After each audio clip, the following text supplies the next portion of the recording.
राधा राधा राधा राधा कृष्ण कृष्ण कृष्ण। माँ रुकिए, आप कहाँ जा रही है? माँ रुको, माँ रुको, कहाँ जा रही हो? जंगल है वहाँ। क्यों इतने क्रोध में हो? भोजन भी नहीं किया तुमने। माँ क्या हुआ, बताओ मुझे। अयान, जानते हो ये जो वृषभान है ना, ये वृषभान जो धनी बनकर बैठा है ना, यही वृषभान वर्षों पहले तुम्हारे पिता से हाथ फैलाकर ऋण लेके बैठा था। परंतु तुम्हारे पिता शुद्ध मन और उच्च विचार वाले ब्राह्मण ठहरे। उन्होंने कभी इस ऋण का कोई प्रतिकार नहीं मांगा और जब उसी धन से व्यापार करके वृषभान धनी बना, तो आज देखो उसको कुमारों के लिए महाराज कंस का सामना कर लिया। जिस नंद से वर्षों तक मिला नहीं, उसकी मित्रता के लिए पूरे गोकुल वासियों को इस बरसाने में शरण दे दी। आज तक उस ऋण को चुकाने की बात उसने की ही नहीं। तब एक दिन मैंने उसे उपहास में उस वृषभान को आधी संपत्ति मांगी, तो उसने तुम्हारे पिताजी से कहा, भाईजी आप मेरे बड़े भाई जैसे हैं। मुझे बहुत बुरा लगा, आपको धन की आवश्यकता थी, ये बात मुझे भाभी से पता लगी। मुझे बताया क्यों नहीं आपने? बिल्कुल आपने मुझे पराया समझ लिया। अपमान से भरे मुझे पिता ने मुझे दोषी समझा।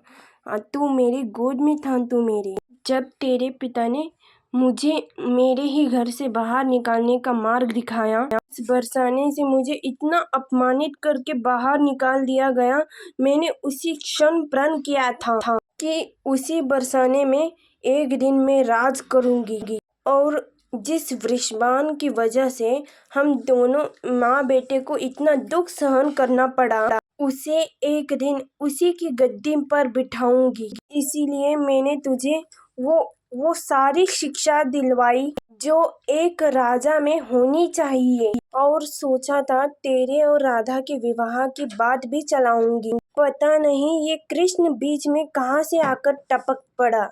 ने कीर्तिदा पर ऐसा चमत्कार किया कि वो उसे अपना जमाई बनाने का स्वप्न देख रही है। क्या काकी ऐसा सोच रही है?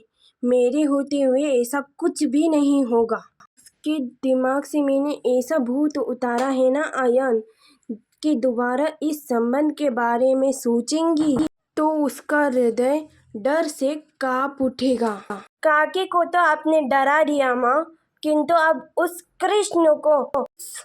कृष्ण को रोकना अधिक अनिवार्य है माँ। उसने स्वयं मुझसे कहा है कि वो मेरी राधा से प्रेम करता है। कृष्ण देखते ही नजर में उसे पहचान लिया था। इससे मेरा टकराव निश्चित है।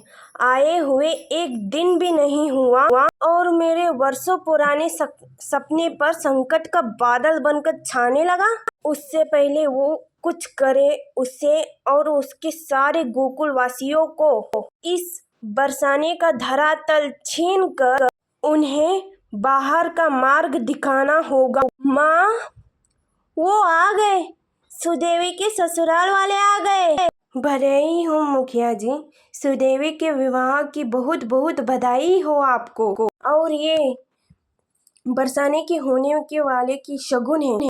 और ये मुखिया जी सुदेवी के वर के माता पिता। सुदेवी केवल आपकी ही पुत्री नहीं, केवल हमारे बरसाने की पुत्री भी है। उसका विवाह हम ऐसे धूमधाम से करेंगे जिसकी चर्चा आने वाले 100 वर्षों तक होगी। किंतु काकी सुदेवी कहाँ पर है? अपने कक्ष में। राधा बधाई हो सुदेवी, बधाई हो। शीघ्र ही तुम किसी के मन की रानी देवी बनने वाली हो। अगर ये वीडियो आपको अच्छी लगे तो इसे like and share and subscribe करिए मित्रों। थैंक यू, धन्यवाद।